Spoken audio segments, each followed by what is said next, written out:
Hello everyone, how are you doing? This is MD Tech here with another quick tutorial. In today's tutorial, I'm going to show you guys how to hopefully resolve if the incorrect PSK has been provided for the Network SSID on your Windows 10 or Windows 11 computer.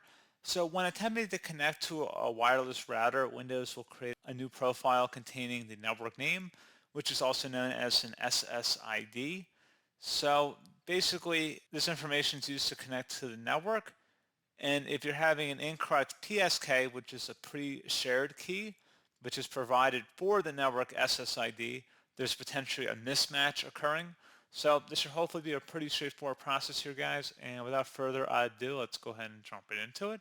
So first thing let's just do would be to actually restart your router or modem. So just actually disconnect it from the wall, wait 30 seconds, or if there's a reset option on the router itself, go ahead and select that and then attempt to reconnect to your computer to it.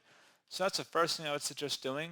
If you're still having a problem, you may want to just reset your network settings back to default and then reconnect to the router, in which case you will need to have your Wi-Fi credentials nearby, because once we're done with our next step, you will need to restart your computer and you will need to enter those back in order to get back on the internet once you restart.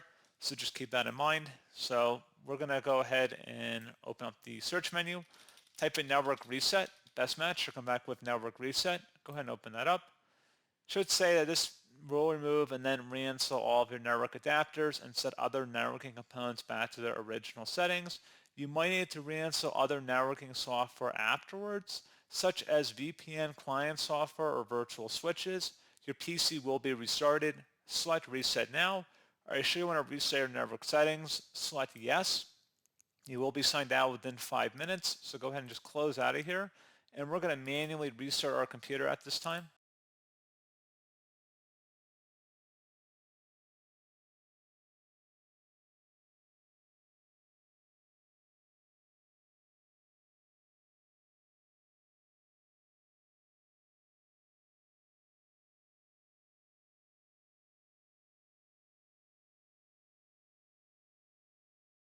And now hopefully at this point your issue should have been resolved if you attempt to connect back to the network. And as always, thank you for watching. I do hope I was able to help you out, and I do look forward to catching you all in the next tutorial. Goodbye.